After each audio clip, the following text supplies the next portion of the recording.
भगवद गीता के 17वें अध्याय का शीर्षक श्रद्धात्रय विभाग योग है, जिसका अनुवाद विश्वास के 3 प्रभागों का योग है। इस अध्याय में 28 श्लोक हैं और यह भौतिक प्रकृति के 3 गुणों के अनुरूप 3 प्रकार के विश्वास और व्यक्तियों के जीवन में उनकी अभिव्यक्तियों से संबंधित है। श्लोक 1 से 3। आस्था और प्रकृति के 3 स्वरूपों के बारे में पूछताछ अर्जुन ने कृष्ण से उन लोगों के बारे में पूछा जो विश्वास के साथ पूजा करते हैं लेकिन शास्त्र के आदेशों का पालन नहीं करते हैं। कृष्ण का उत्तर है कि देहधारी प्राणियों का विश्वास 3 प्रकार का होता है: सात्विक अच्छाई का तरीका, राजसिक जुनून का तरीका और तामसिक अज्ञान का तरीका, और यह किसी के स्वभाव के अनुसार होता है जो बदले में निर्धारित होता है पिछली कंडीशनिंग और क्रियाएं। श्लोक 4 से 6 तरीकों के अनुसार आस्था की अभिव्यक्ति कृष्ण बताते हैं कि विभिन्न स्वभाव के लोग विभिन्न प्रकार के देवताओं की पूजा करते हैं। सात्विक व्यक्ति देवताओं की पूजा करते हैं, राजसिक लोग राक्षसों और शक्तियों की पूजा करते हैं और तामसिक व्यक्ति भूतों और आत्माओं की पूजा करते हैं। कृष्ण चेतावनी देते हैं कि जो लोग शास्त्रों द्वारा अनुमोदित नहीं होने पर गंभीर तपस्या करते हैं, वे अहंकार, मोह और शक्ति के कारण ऐसा करते हैं। ऐसी प्रथाएं स्थिर नहीं होती हैं और अक्सर अज्ञानतावश की जाती हैं। श्लोक 7 से 10। भोजन के 3 प्रकार बातचीत 3 तरीकों से प्रभावित होकर भोजन की प्राथमिकताओं के विषय पर केंद्रित हो जाती है। कहा जाता है कि सात्विक भोजन जीवन, पवित्रता, शक्ति, स्वास्थ्य, आनंद और प्रसन्नता को बढ़ाता है और स्वादिष्ट, चिकना, दृढ़ और पेट के लिए सुखद होता है। राजसिक भोजन बहुत कड़वा, खट्टा, नमकीन, गर्म, तीखा, रूखा और जलन पैदा करने वाला, दर्द, शोक और रोग पैदा करने वाला होता है। तामसिक भोजन को बासी, बेस्वाद, सड़ा हुआ और अशुद्ध बताया गया है। श्लोक 11 से 13।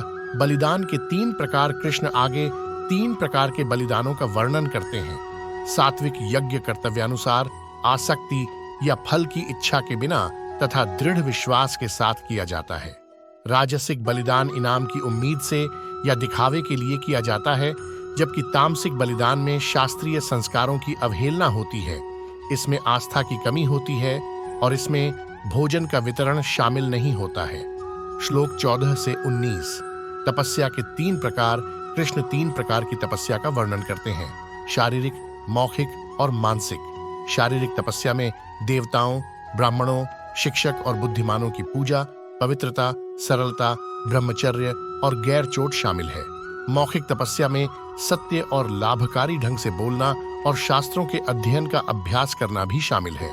मानसिक तपस्या में शांति, सौम्यता, मौन, आत्मनियंत्रण और चरित्र की शुद्धता शामिल है। इनमें से प्रत्येक तपस्या जब बिना किसी पुरस्कार की इच्छा के विश्वास के साथ की जाती है, सात्विक मानी जाती है। आदर, सम्मान और श्रद्धा पाने के उद्देश्य से की गई तपस्या राजसिक होती है और स्थिर या स्थायी नहीं होती है। अज्ञानतावश स्वयं को कष्ट देने के लिए या दूसरों को पीड़ा पहुंचाने के लिए की गई तपस्या तामसिक है। श्लोक 20 से 22। दान के 3 प्रकार, फिर 3 प्रकार के दान का वर्णन किया गया है। सही स्थान और समय पर सही व्यक्ति को बदले की आशा किए बिना और इस भावना के साथ दिया गया दान कि देना अपना कर्तव्य है, सात्विक माना जाता है। अनिच्छा से, प्रतिफल की आशा से या कुपित मन से दिया गया दान राजसिक कहलाता है। अनुचित स्थान और समय पर अयोग्य व्यक्तियों को बिना सम्मान के और तिरस्कार पूर्वक दिया गया दान तामसिक कहलाता है। श्लोक 23, 3 से 28। आस्था का महत्व और पवित्र शब्दांश ओम कृष्ण ने सभी उपक्रमों में विश्वास के महत्व पर जोर देकर अपनी बात समाप्त की। उनका कहना है कि जो कुछ भी विश्वास के बिना किया जाता है, चाहे वह बलिदान हो, दान हो, तपस्या हो या कोई अन्य कार्य हो, उसे असत माना जाता है, जिसका अर्थ है कि इसका यहाँ या उसके बाद कोई हिसाब नहीं है। फिर कृष्ण ओम शब्दांश के उपयोग की व्याख्या करते हैं, जो शास्त्र पाठ, बलिदान और धर्मार्थ प्रसाद की शुरुआत में अविनाशी ब्रह्म को दर्शाता है। वह तत् और सत शब्दों के बारे में भी बात करते हैं, जिनका उपयोग पूर्ण सत्य का वर्णन करने के लिए किया जाता है। तत् का उपयोग किसी पुरस्कार के लक्ष्य के बिना किया जाता है, जबकि सत्य का उपयोग सर्वोच्च का वर्णन करने के लिए किया जाता है और इसका उपयोग वास्तविकता और अच्छाई को व्यक्त करने के लिए भी किया जाता है।